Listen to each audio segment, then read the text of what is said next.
bambwiye ngo nkuru nziza karabaye, naciye nduza ibiganza, ivi ntiryari sawasawa, amavi hari igihe atanyorohereza. Hanyuma mugabo ndavuga nti mpagaze nunamye meze Imana iranyumva, ndaduza ibiganza ndavuga nti Uhoraho ndagushimiye ko wemeye nkuru nziza bikagenda uko bambwiye bigenze.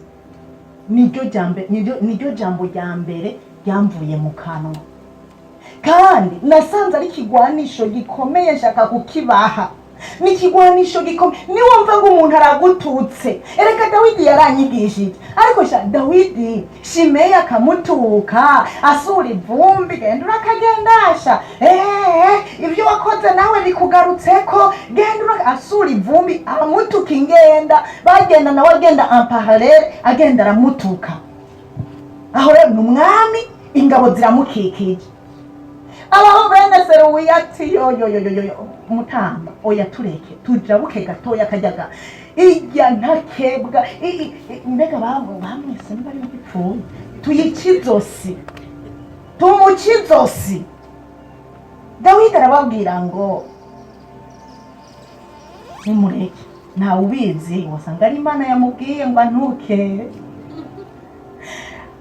Bagututushima Imana, hari n'ahari Imana yoba yababwiye ngo bagutuke kugira ngo irabe ta reaction.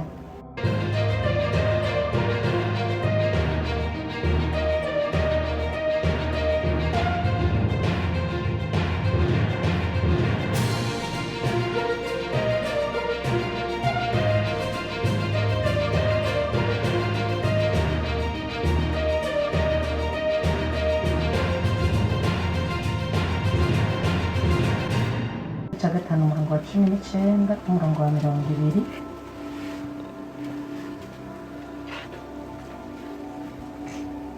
haravuga ngo mubwirane zaburi, indirimbo n'amatazirano y'ivyampwemu, muririmba mucurangira umwami wacu mu mitima yanyu. Imana data wa twese muyishimire byose iminsi yose, mu izina ry'umwami wacu Yesu Kristo, amen. Nagomba gushimira Imana nisunze aya majambo abaciye hano. Mwese mwavuze ngo dushimire Imana, kandi nibyo impamvu dufise zo gushima Imana nizo nyinshi gusumba iyi mpamvu imwe itwicaritse aha yitwikiriye. Nukuri ibyo dufise dushima Imana nibyo byinshi cyane gusumba aho twoza gushira umutima kubw'ibi bitwicaritse hano aricyo kiriyo. Gushima Imana nivyo tugomba, nkuko Pawulo yabyandikiye ab'Itesalonika mu gice cya 5 umurongo wa 17 aravuga ngo mwame mukenguruka muri byose kuko ari Imana ibagomba ko muri Kristo Yesu. Kumbe tubayeho kugira ngo Imana itugomba ko no kugira ngo twame dukenguruka muri byose.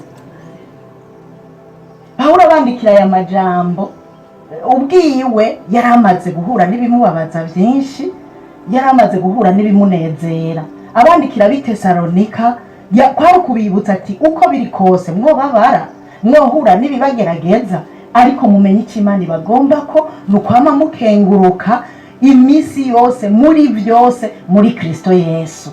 Arongera Pawulo arabyandikira Abaroma, niyabyanditse rimwe, arongera arabyandikira Abaroma, aravuga ngo Imana data wa twese muyishimire, ni munyuzuze, muyishimire kimwe, muyishimire kimwe, mvuze aho nasomye, muyishimire kimwe.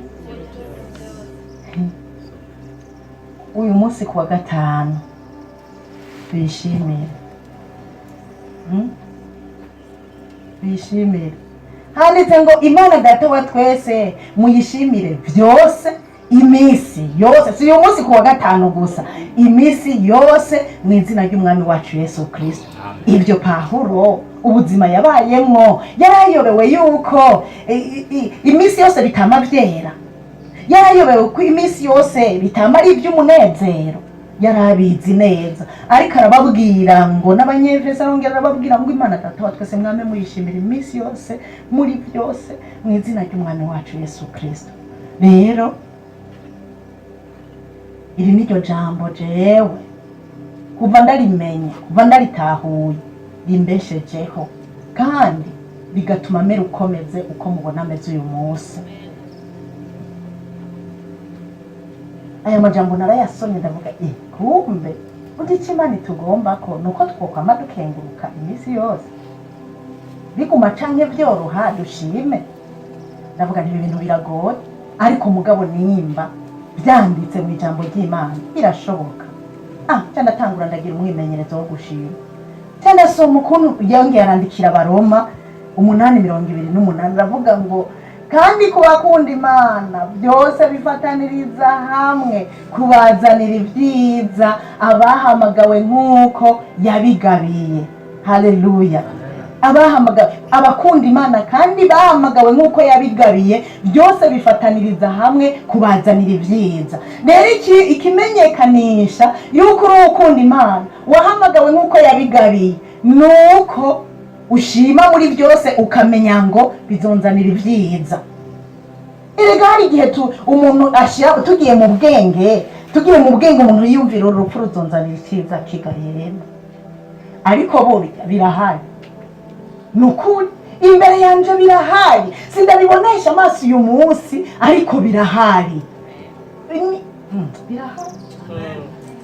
Birahari. Umuntu ashaka kwibaza none uru rupfu dushime ngo ruzomuzanira ibyiza mu biki. Nukuri abakunda Imana bahamagawe nk'uko yabigabiye, nejo bundi mu gihe c'ingorane tuzorangwa nuko dushimira Imana muri byose. Yego, ibi rero naragize umwimenye, narabyigishije ko hari igihe amajambo twigisha tugera ko natwe narabyigishije ko, ariko ndumva ko nkeneye kubibamwo na jewe, ndumva ko nkwiye kubibamwo, ndagira umwimenyerezo wo gushima Imana muri byose. Nukuri naragize umwimenyerezo iminsi itari mike wo gushima Imana muri byose, hama kugira Imana impime sawa yuko iri jambo ndiko ndavuga ari ivy'ukuri. Ni ikintu ca mbere cakuretse gikomeye ni mama yaciye apfa haheze iminsi mike, nangwe kubwira Imana ntubu rero ngira umwimenyerezo wo gushima Imana muri byose. Basha bambwira ngo mama arapfuye kugira ngo impimira Imana ishimwe, naranesheje ico gihe aho babimbwiye nicaye ku ntebe, naciye nururuka pore ndapfukama ndaduza ibiganza ndavuga nti Imana ndagushimiye ko mama apfuye. Niryo jambo rya mbere ryavuye mu kanwa kiwanje, Imana ndagushimiye ko mama apfuye, ko wemeye agapfa, ndagushimiye. Bambwiye ngo nkuru nziza karabaye, naciye nduza ibiganza, ivi ntiryari sawa hari igihe atanyorohereza. Hanyuma mugabo ndavuga mpagaze nunamye meze ko Imana iranyuma, ndaduza ibiganza ndavuga nti Uhoraho ndagushimiye ko wemeye nkuru nziza bikagenda uko bambwiye bigenza. Niryo jambo rya mbere ryamvuye mu kanwa, kandi nasanze ari ikigwanisho gikomeye nshaka kukibaha. Ni ikigwanisho gikomeye. Niwumva ngo umuntu aragututse, erega Dawidi yaranyigishije, ariko Dawidi Shimeyi akamutuka asura ivumbi, genda urakagendasha, ibyo wakoze nawe bikugarutseko, genda asura ivumbi, amutuka ingenda, bagenda nawe agenda ampaharere, agenda aramutuka. Aho rero ni umwami, ingabo ziramukikije. Abaho bene Seruwiya ati yo Mutamba oya tureke tujabuke gatoya kajyaga irya ntakebwa mbega bamwise niba y'igipfuye tuyikizosi tumukizosi. Dawidi arababwira ngo nimureke, nta ubizi wasanga ari Imana yamubwiye ngo antuke. Bagututushima Imana hari Imana yo yababwiye ngo bagutuke kugira ngo irabe ta reaction inyuma yo gutukana. None ko tuvuga ko turabakunda Imana kandi twahamagawe nk'uko yabigabiye, Imana irashobora guhagurutsa abadebaguzi. Mwesha ibi bya bindi yarabikize, byashamba yarabikize, mugabe ibivyo ntibimusiga. Imana igahagurutsa abadebaguzi bakadebagura kugira irabe nawe ubishura gute. nico gituma ku bakunda Imana abahamagawe nk'uko yabigabiye dukwiye gushima muri byose kuko biratuzanira ibyiza mu buryo bumwe cyangwa ubundi. Yesu nashimwe cyane. Ni mu biti cya gihe ntuzenya ko yabihoreye Pawulo mwagumye badebagura ngo yidacu rwa mpunzi ngo tugira turabe inzoka imukomoye ukuna kwa bukumbi dacu rwa mpunzi uburero igira ibitunganye. Pawulo yarapfutse. Hariho mwasomye ko yabishuye, hariho mwasomye ko yabatutse.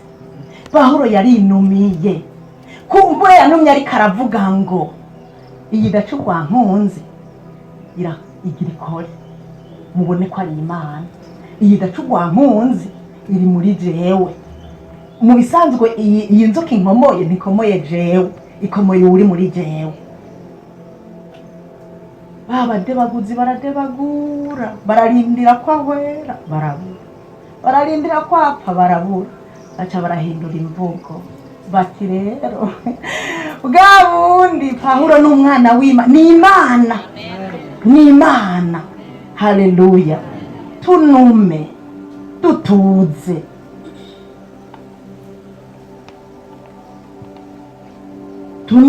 dutuze dutekane, Imana yigwanire, dushime gusa, dushime bisurirane, dushime bavume, dushime byose, dushime kuko kubakunda Imana bifataniriza hamwe kubazanira ibyiza.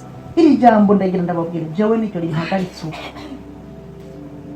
rimpagaritse uku narabigize umwimenyerezo. Ubu ndababwije ukuri jewe byarabaye muri kamere n'ukuri nishake narike ngwe hasi narika niyo mvuga Mana ndagushimiye ko mvuye ko nguye, erega ko ntapfuye ntacyo mbuza kugushimira, erega ko ntavunitse ntacyo mbuza kugushimira, ndagushimiye kuretse nkagwa, ndagushimiye biri muri jewe. Nibi byose iyo bariko baravuga ngo ibiki ngo byaduze byamanutse batuvuma, ndakubwije ukuri ikintu cya mbere nshima Imana ko wabaretse bagahaguruka bakavugira. Ndagushimiye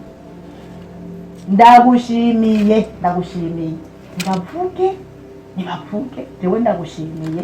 Ibinyoni bibihe turimo, erega ibi bihe turimo bifise igihe, erega ikintu cyose gifise igihe cyacu. Ndababwije ukuri bariko baravuga ubu bafise umwanya wo kuvuga, hari umunsi wo kugara umuntu kuko ikintu cyose gifise igihe cyacu. Rero mpagaze hano nshimira Imana kuko aya majambo niyo yatumye nkomera. Iyo igihe cyose nibutse nkashima Imana ikintu kibaye numva inkomezi zikuye mu mutwe zikamanuka zigashika mu birenge, nkumva nuzuye inkomezi. N'icyo gihe rero babimbwiye maze gushima Imana, ndashima Imana ndumva ko shima Imana. Aha nyine ndamuretse aragiye, nuko nyine aragiye, urakoze ndagushimiye kuko wari ufise ububasha bwose bwo kumugira muzima, wari ufise ububasha bwose bwo kumwongera iminsi yo kubaho nk'uko wayinyongeye. Rega je nije nari ndende kumusoma, ariko kuretse ngo agende, ndabigushimiye ntanumva ndagize inkomezi nagize zimbashisha kuremesha imfura n'umuhungu agira kabiri. Hanyuma imfura arava ngaho araduga abizi yuko yamaze gupfa, atuje aremye. Urumvikana ntuba umusoda, ashobora zikura umusoda uhagarare nk'umusoda. Nanjye rero nahagaze nk'umupolisi wa kera, naho napasuye ndi umupolisi, ndagahembera ko muri pafu ndi umupolisi, nanjye mpagaze nk'umupolisi wo muri Kristo Yesu. Ndahagaze neza, nawe uhagarare nk'umusoda wa Kristo, duhagarare kugira ngo dushobore kuremesha abandi. Numvise aremye niho naca ndondera uwugira kabiri, nawe turavugana nyene avyakira bihekenyera bigoye, ndaguma ndavuga Imana iretse bikaba nyene turavyakira. None nyene bisubire ko byabaye ngo biragoye, oya mama ngo biragoye ntego byabaye urabona rero twebwe ko ari twe turi bakuru jewe nawe na Keri urumva rero tubyakire hanyuma tumaze kubyakira kugira ngo n'abandi tuze kubaremesha ndagusabye urabona kuri mu cyumba cya wenyene ntube importe ngo twagwe no kwiyumvira cyane ngo twagwe n'ishavu ryinshi ngo twagwe oyaye ndakwinginze jewe icyampaye inkomezi nashimye Imana nawe ndakwinginze nyikupi telefone uca ushima Imana kuko turiko turavugana cyenda mubwira nti mwana namaze gushima Imana jewe ibyabaye nawe we shima Imana ibyabaye kuko naco tunanashimye Imana naco duhindura shima Imana ibyabaye nyikupa uca ushimira Imana hanyuma ubyakire bibe muri wewe ubihekenyere byamaze kuba ego hanyuma ngo reka ngerageze ngo reka ngerageze mama ngo reka ngerageze ngo Imana ishimwe ngo reka ngerageze narumva rero cyo tuguma tuvugana kugira ngo nyene tugume tuvugana umwe wese yumva uwundi uko amerewe ibizoba ari byiza cyane hawo rero jewe ngira sinari mu cyumba nari mu cyumba iyo nanjye nari mu kindi cyumba hanyuma umuhungu araduga uwaduze kumuraba asanga nyene byamaze kuba amwakira batangura kumuremesha mu twari twaremesha niki aca arahagarara nyene arahagarara neza by'ukuri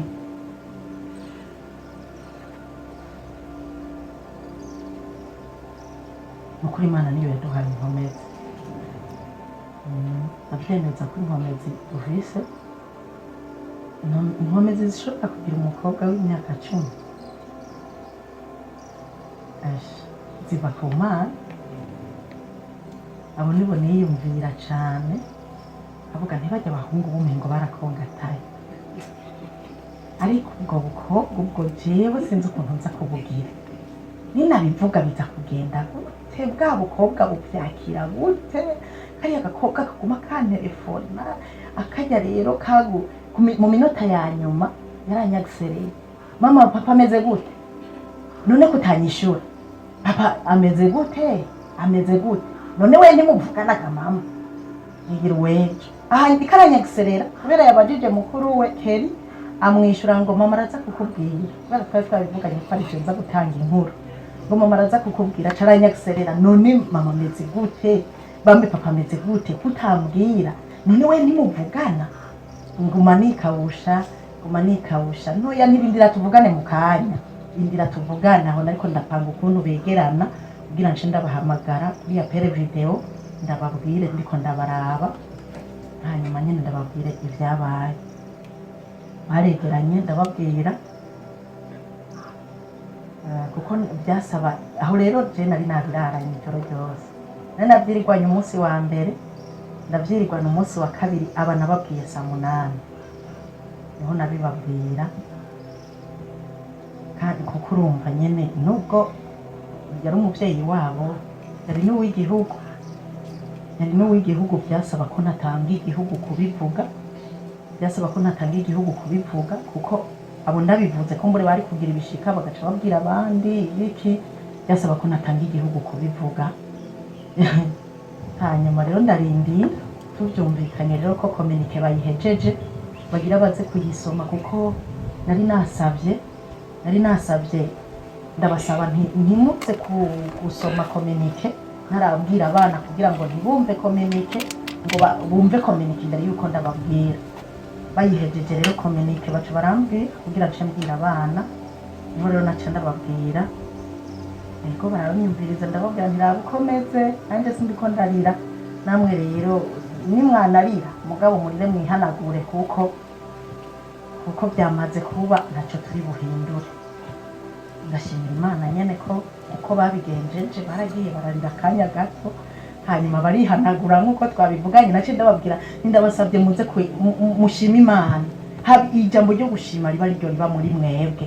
mugende mushima Imana bararira akanya gato hanyuma barihanagura abo bari kumwe bahari abambwiye ngo bari kumwe ndababwira ntoya ariko ntimubabuze kurira uwurira mu mureke arira heze we nyene arira heze hanyuma ndazi ko biza guhera rero mejeje kubibabwira rero murazi ko nagize emotion ari meje kubibabwira niho emotion zaje rero sawa sawa zanangura kwiyumvira nyene utwo dukobwa mbega ubu bariko bagira gute mejeje kubivuga bariko bari kumbagaza bariko bacuritse umutwe mbega bariko bagira gute ujya mukobwa ya umukuru yarantabaye haheze akanya yaciye anyandikira atarandika ngo mama ngo nivyo by'ukuri byo wavuze acaguma anyandikira utujambo nti nivyo nurumva niwe none nyene aguma yandika utujambo nanje nkaca nguma ndamwandikira hanyuma mugabo ariko aranyandikira nkaca mbona nivyo ari byo byose ntariko yandika ariko ararira ibyo byose yamaze kwihanagura ntariko ararira hanyuma nyene barabyakiriye nyene ndashima Imana ariko jewe nagarutse ku mugoroba sanga bariko baratwenga jewe nururuka imodoka ntwenga nabo banyakira imbere y'umuryango bariko baratwenga duca turinjira mu nzu turicara ku ntebe ndaduze ijwi ndashima Imana ko dushitse amahoro ndashima Imana yuko ibyabaye barumva ko ndiko ndashima ko Nkurunziza yapfuye barumva ko ndabivuga muri ayo mazina nyene ndagushimiye ko wemeye agapfa ndashima nyene muri byose ndashima uko zanze abana bameze byose ndabishimira Imana rero abana rero ndabashimira cyane babyifashemo neza urugamba rusigaye no rwa wa munsi murazi ko bigoye kubona ikiziga ariko hajya naho Imana izodushoboza nahajya Imana izodushoboza izobiri kumwe natwe izobidushoboza haleluya ndafise ishimwe rikomeye kubona mwagumye mubivuga ariko bugishimwe rikomeye rifise jewe kuko nariyumva uko narimerewe ndashima Imana ko ndiho